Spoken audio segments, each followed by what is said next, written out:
ಏನಣ್ಣ ಬಂಗಾರ ಯವ ಏನು ಬಡ್ಕೋತೀರಿ? ಬಂಗಾರ ಜೀವನ ಬಂಗಾರ ಮಾಡ್ಕೋರು. ಜೀವನ ಆತ್ಮ ಬಂಗಾರ ಆಗಬೇಕು, ಆತ್ಮ ಪವಿತ್ರ ಆಗಬೇಕು. ಅದಕ್ಕೆ ನಮ್ಮ ಆಚಾರ್ಯ ಹೇಳ್ರು, ಪಾಷಾಣೇಶು ಯಥಾಹೇಮಂ. ಕಲ್ಲಿನೊಳಗೆ ಯಾವ ಪ್ರಕಾರ ಬಂಗಾರದ, ದುದ್ಗಮದೆ ಯಥಾಘೃತಂ. ಹಾಲಿನಲ್ಲಿ ಯಾವ ಪ್ರಕಾರ ತುಪ್ಪದ, ತಿಲಮದೆ ಯಥಾ ತೈಲಂ. ಎಳ್ಳಿನಲ್ಲಿ ಯಾವ ಪ್ರಕಾರ ಎಣ್ಣೆದ, ಕಾಷ್ಟ ಮಧ್ಯೆ ಯಥಾ ವಣ್ಣಿ. ಕಟ್ಟಿಗೆಯೊಳಗೆ ಯಾವ ಪ್ರಕಾರ ಅಗ್ನಿ ಅದ, ಪುಷ್ಪ ಮಧ್ಯೆ ಯಥಾ ಖುಷ್ಬೂ. ಹೂವಿನೊಳಗೆ ಯಾವ ಪ್ರಕಾರ ಸುಗಂಧದ, ಹಂಗೆ ನಿಮ್ಮೊಳಗ ದೇಹದೊಳಗ ಆತ್ಮಾರೂಪಿ ಪರಮಾತ್ಮ ವಿರಾಜಮಾನದಾನ. ಇದ್ಯಾರು ಅಲ್ಲಗಳಿಗೆ ಸಾಧ್ಯ ಇಲ್ಲ. ಹಾಲಿನೊಳಗೆ ತುಪ್ಪ ಹೆಂಗದ ಹಂಗೆ ನಮ್ಮೊಳಗೆ ಆತ್ಮ ಅದಾನು, ಹೊರಗೆ ಎಲ್ಲೂ ಇಲ್ಲ, ಸಿಗಲಿಕ್ಕೆ ಸಾಧ್ಯ ಇಲ್ಲ. ಧರ್ಮ ತಿಳ್ಕೋದು ಬಹಳ ಈಸಿ ಅದ.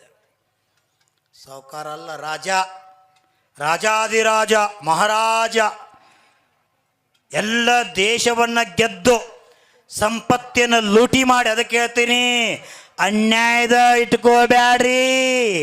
ಯಾರ ತೇಕ ಅನ್ಯಾಯದ ಹಣ ಇರ್ತದ ಹೊಟ್ಟೆ ಚವ ಚವ ಚವ ಚವ ಚವ ಕಡಿತದ. ಮಹಾರಾಜ್ ನನ್ನ ಹೊಟ್ಟೆ ಬಾಕ ಅನ್ಯಾಯ ತಿನ್ನತ್ತ, ಅದಕ್ಕೆ ಹೊಟ್ಟೆ ಕಡಿತೈತಿ. ಅನ್ಯಾಯದ ಹಣ ತಿನ್ನಬ್ಯಾಡ್ರಿ, ಹಳಸಿದ ಅನ್ನ ತಿನ್ನಬ್ಯಾಡ್ರಿ. ಹಳಸಿದ್ದಂದ್ರೆ ನಿಮ್ಮ ಅಪ್ಪ ಮುತ್ತಾಜ ಗಳಿಸಿದ್ ತಿನ್ನಬ್ಯಾಡ್ರಿ.